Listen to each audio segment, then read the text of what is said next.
exactly how to become a runner. And if you've never exercised before, the best way to start running is to just get up and go, right? Not so fast. If you haven't been exercising on a regular basis 0 minutes a day, 5 times a week for at least 6 weeks, walking at a moderate intensity is the best first step you can take. If you haven't been exercising for a while, I wouldn't recommend starting with running, says Stephen N. Blair, professor of exercise science and epidemiology and biostatistics at the Arnold School of Public Health, University of South Carolina. First, you have to get into the regular habit of exercising. This will help you develop the fitness you need to start running comfortably and to get your bones, muscles, and tendons the foundation they need to become a runner without getting hurt. Many aspiring runners dismiss walk as a 4-letter word, as if it's cheating, quitting, or not really exercising.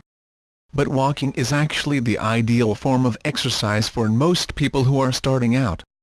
It's free, and you can do it anytime in any place. No special skill, pricey membership, or equipment except good shoes is required. It is the best way to build strong bones, muscles, and tendons without getting hurt. And contrary to what you might think, it's the walk breaks that are going to allow you to exercise for longer and boost your calorie burn. Taking a walk break might make the difference between being able to work out for 20 minutes and exercising for 60 minutes, says Jeff Godet, who is the founder of Runners Connect, an online training service, and the cardiovascular benefits and all the things people get into running for. That's huge. Plus, it's the easiest way to develop the fitness you need to run down the road. Ready? Here's how to start. Start walking. This Start Walking plan, developed by Janet Hamilton, can get you in the habit of regular exercise and lay the foundation for your running life. With this 7-week plan, you can build up to 150 minutes per week, about 30 minutes 5 times a week, the amount that the American College of Sports Medicine says will stave off diabetes, heart disease, and stroke. Lower blood pressure and cholesterol. Increase energy. And improve depression and anxiety. This should be a brisk walk, not a race walk, but not a window shopping walk either, says Blair. You can substitute time on a stationary bike or an elliptical trainer, but walking is the best foundation for running. It's about what works for you, says Blair. The best exercise is the one you will do consistently and the one you can fit into your life. Plan length: 7 weeks workouts per week. For first workout, 15 minutes goal workout, 60 minutes room to maneuver. Got no time for a long workout? Split the longest workout of the week in half. You'll get the same health benefits. Be flexible. Don't feel like you have to do these workouts on the days specified here. Do the workouts on whatever day gives you enough time to do the workout and clean up without feeling rushed. If you start to equate it with stress, you're not going to do it, says Charles Duhigg, author of The Power of Habit. Sneak small activities in. Augment your exercise routine with small bouts of activity in your everyday life. Take 15 minutes of your lunch break to walk the office halls, park at the back of the lot, take the stairs instead of an elevator, and set a timer to chime every hour to remind you to get up and walk around, says Hamilton. This will help build your overall level of fitness. Even standing rather than sitting at your desk is a step in the right direction. A study published in the Journal of Physical Activity showed that standing at your desk during an 8-hour workday will burn 163 more calories than if you were sitting. A study published in the June 2011 issue of the International Journal of Behavioral Nutrition and Physical Activity found that taking a 5, 10, or 15-minute walk break once an hour for an 8-hour day would burn 24, 59, or 132 calories per day. And over time, that's enough to influence weight loss. Hit the hills, the stairs, and the trails. HIT the hills, the stairs, and the trail. As with running, the more varied your walking route, the better workout you'll get, and walking will help your running in the long run. Hills can help you build leg and lung strength.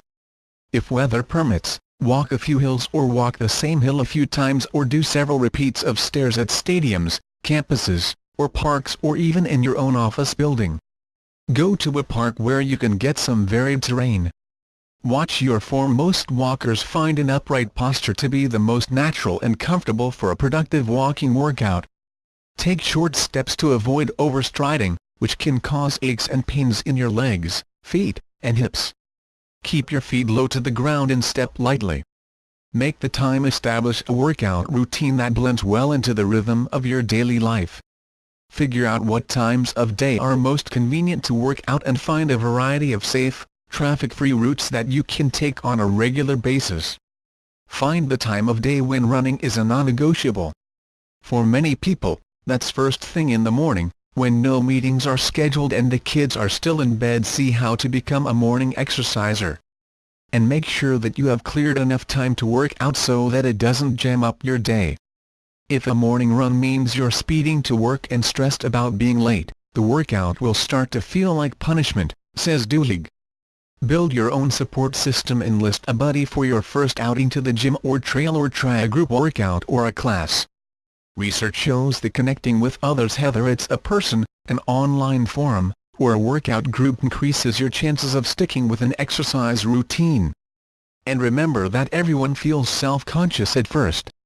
We get so caught up in the anxiety and fear of being negatively evaluated by others, says Christy Greenleaf, a professor of kinesiology at the University of Wisconsin.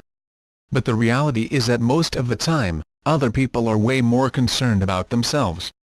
Stick to a plan. While you may not feel like you need a schedule for working out, having a training plan will help keep you on track to meet your goals and ensure that you build up your workout time gradually enough that you don't get injured. Plus, crossing off each workout as you complete it will give you a sense of accomplishment and confidence. Start running. If you're already in the habit of regularly working out, then you're ready to start running and move into a run-walk routine. And here's the good news: because you'll be moving faster, you'll be able to cover longer distances without adding any more workout time to your schedule. After 7 weeks, you'll be able to complete 175 minutes of workouts per week, running for about twice the amount of time that you spend walking. Are you ready? If you have spent at least 2 weeks walking or doing some other form of exercise like using a stationary bike or an elliptical trainer for at least 150 minutes per week, roughly 30 minutes, 5 days per week, you're ready. Plan length: 7 weeks workouts per week, 4-5 first workout, 20-minute workout with run-walk ratio of 1:4. Goal workout: 1 hour workout with run-walk ratio of 2:1. Room to maneuver: want more of a challenge? Work out for the same amount of time, but build up to a run-walk ratio of 4:2, then 6:3. Start with run walks. While it's tempting to just go out and run as fast as you can for as long as you can, you'll ultimately run longer, feel stronger, and stay injury-free if you start by adding short bouts of running to your regular walks and gradually increasing the amount of time that you spend running. Start by adding 1 minute of running for every 4 minutes of walking and gradually increase your running time so that eventually you'll be running for twice the amount of time that you spend walking. Even short, 30-minute power walks can help blast fat and help your running. Beware of the terrible TOS. Your main goal is to get fit without getting hurt. Going too far too fast before your body is ready is one of the most common causes of injuries like shin splints, IT band syndrome, and runner's knee, which sideline many people. You can stay injury-free by gradually building up the time you spend walking and running, increasing the time by no more than 10% from week to week.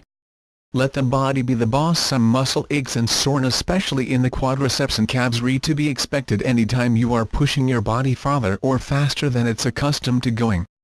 But there are some pains that you shouldn't ignore. Any sharp pains or pains that persist or worsen as you walk, run, or go about your daily activities are signals to rest for at least 3 days and see a doctor. Also beware of any pains that are on one side of the body but not the other. You may need to start with your general practitioner, but it's best to see a sports medicine doctor or orthopedist if it persists. Practice patience. Many of the positive changes that are happening when you start exercising won't be visible in the mirror or on the scale. Everyone expects to lose the weight in an instant and go longer and faster right away, says Paul.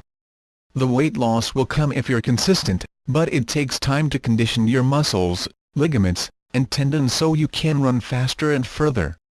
The body makes more capillaries, tiny blood vessels that transfer oxygen and waste products into and out of cells, more mitochondria, the energy-producing structures in cells, and more enzymes that help the body use fat as fuel, Paul explains.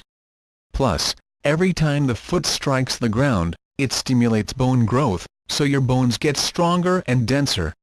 When you're not patient, says Paul, you make all the mistakes of doing too much too soon and too fast and getting overuse injuries and thinking, oh, running is bad for you.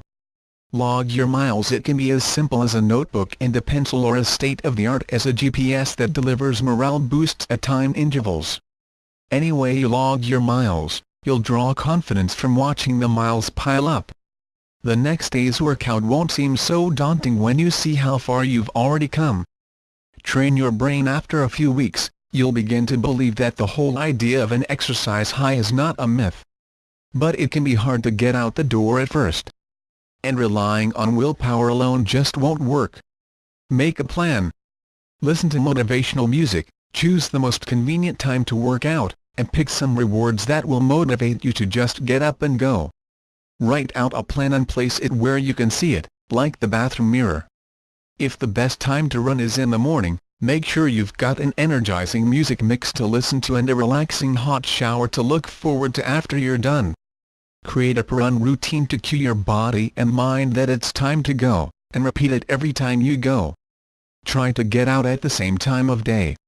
Put your workout clothes next to your bed. Play the same workout music before you go out.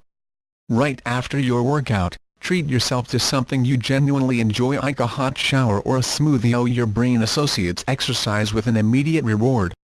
Relax and run tall. You don't have to worry too much about proper running form at this point, but a few adjustments can make the running feel more comfortable, says running coach and exercise physiologist Janet Hamilton. Take short strides.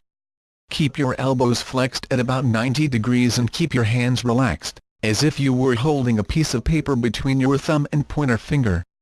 Envision yourself walking tall, looking straight ahead at the horizon. Avoid looking down at your feet. Take breaks before you need to. Once you're running, you may feel comfortable enough to skip the walk breaks. But it's important to take walk breaks before you feel like you need them. This will help fend off fatigue and prevent you from doing too much too soon. By taking walk breaks at the regular intervals that are scheduled for the day, you can ensure that you'll finish each workout feeling strong,